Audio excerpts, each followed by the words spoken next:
Welcome to episode 63, Sampling Design for R2, where we focus on how thoughtful sampling makes or breaks assurance at the highest level. Sampling is the bridge between theory and proof because it converts a large population of activity into a small, defensible set of tests. When the bridge is weak, results wobble, timelines slip, and quality reviewers question conclusions. When the bridge is strong, evidence reads as inevitable, representative, repeatable, and proportionate to risk. The core idea is simple. Decide what universe you are testing, select items fairly, test them rigorously, and make the process reproducible. Small choices matter, like whether you stratify by system or by time, or how you handle borderline cases. A sound design reduces work and builds trust with assessors who must rely on your method as much as on your artifacts. By the end, you will see sampling as a discipline that turns operations into reliable, auditable results. Choose random, stratified, or risk-based selection with intention, not habit, and state why the method fits the control. Random selection is powerful when items are homogeneous and plentiful, giving each an equal chance and reducing bias. Stratified sampling divides the population into meaningful groups, such as environments, regions, or sensitivity tiers, so you test proportional slices from each stratum. Risk-based selection focuses on segments with higher potential impact, like internet-exposed systems or privilege changes, and justifies heavier coverage where failure hurts most. Many R2 controls benefit from a hybrid approach, stratify by environment and apply extra draws to high-risk strata. Explain the logic in plain language so reviewers see fairness and relevance in the same design. The method should mirror operational reality, proving consistency where it matters most while staying efficient elsewhere. Set sample sizes by control criticality and population characteristics to balance assurance with effort. High-impact controls, like identity governance or vulnerability remediation, deserve larger sizes to tighten confidence intervals and to capture variability across teams. Lower impact or narrowly scoped controls can support smaller draws, provided you justify why the risk profile allows it. Use simple rules of thumb tied to population size, such as a minimum floor plus a percentage, then round up for very small groups to avoid token coverage. When seasonality exists, ensure the size spans the full period rather than clustering in a quiet month. Document any caps you apply to extremely large populations and explain how automated analytics or continuous monitoring augments smaller human samples. Right-sized designs feel fair, testable, and proportionate, qualities that accelerate assessor acceptance. Time-bound evidence windows and freshness rules protect against stale or selective artifacts. An R2 assessment expects proof that the control operated during the declared period, not merely at the start or end. Set a freshness policy that ties each control's nature to a reasonable proof horizon. For example, monthly jobs show at least 2 complete cycles, while daily jobs show representative weeks across the quarter. When you must include older records to demonstrate sustainability, pair them with recent confirmations to show continuity.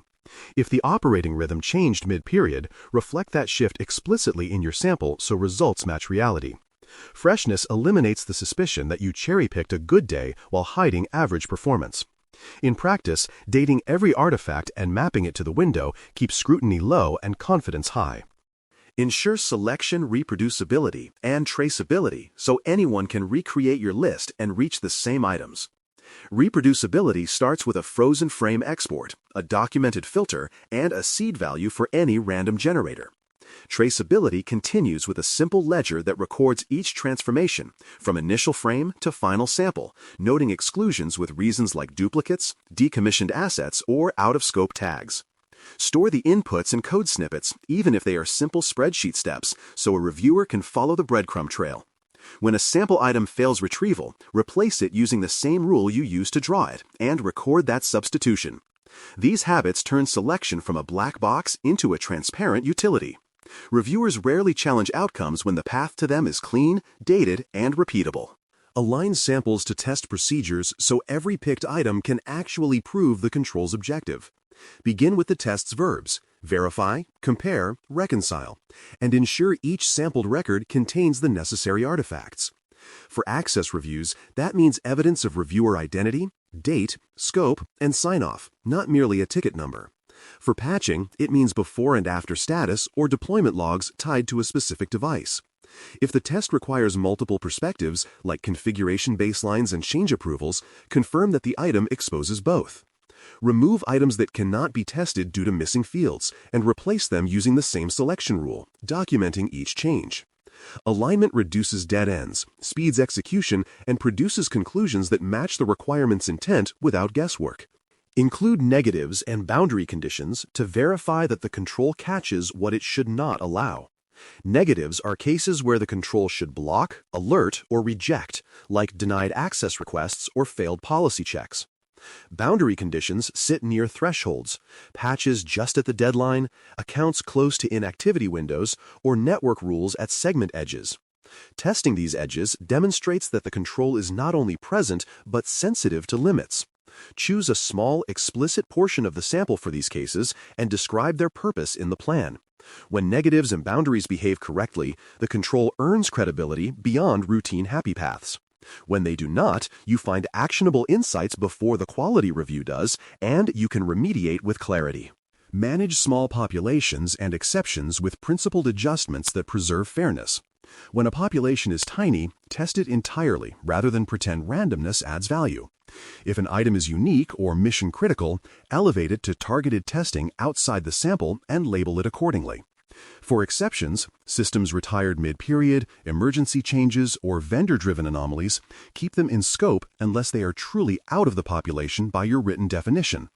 Where exceptions distort results, provide a parallel view with and without them, but choose one interpretation for scoring and defend it. Clear, conservative handling of small sets and edge situations prevents accusations of cherry-picking while acknowledging operational reality. Avoid bias, clustering, and convenience picks by guarding the pipeline from human shortcuts. Bias creeps in when teams pre-filter to systems they know best, when recent items crowd out older ones, or when a single site dominates because its data exports are easy. Clustering occurs when items bunch in time or space, hiding variability. Fight these tendencies with automated draws from full frames, stratification by geography or environment, and spot checks on distribution. If a convenience export becomes the de facto frame, pause and rebuild from authoritative sources. Write a short anti-bias checklist and require a peer to sign it before testing begins. This friction is small compared to the rework caused by a challenged sample. Document criteria, rationale, and alternates so the design lives beyond the people who built it. For each control, write why you chose the method, how you sized the sample, and what you would do if the planned frame is unavailable. Include thresholds for switching from random to full coverage or for adding a risk stratum after an incident. Keep the plan to 1 page per control so it is readable during execution. Store decisions alongside artifacts, not in scattered messages. And keep version history when you tune sizes or strata over time. A compact, explicit record transforms sampling from tribal knowledge into shared practice that survives staff turnover and system changes. Validate completeness with independent checks that confirm frames and results are what you say they are. An independent verifier can reconcile the frame count to a separate inventory, confirm that the time window aligns to system clocks, and reproduce the random draw using your seed. Small, periodic spot audits of the method catch drift early, like changes in ticket fields or device naming that silently break filters. Where automated control monitoring exists, compare sample outcomes to continuous metrics and explain any variance. Independence is not bureaucracy. It is a safety net that preserves credibility and prevents fragile designs from persisting into formal assessment. These checks turn confidence into evidence. Integrate sampling into project cadence so it enhances velocity rather than interrupts it. Align frame freezes with monthly closes, schedule draws early enough to allow replacements, and time testing so artifacts are still retrievable. Use a shared calendar that ties each control sampling events to remediation sprints, ensuring findings are actionable before the scoring window ends. Build light automation around exports and seed management to reduce manual errors. Hold brief stand-ups where owners confirm readiness and blockers, focusing on frames, sizes, and edge cases.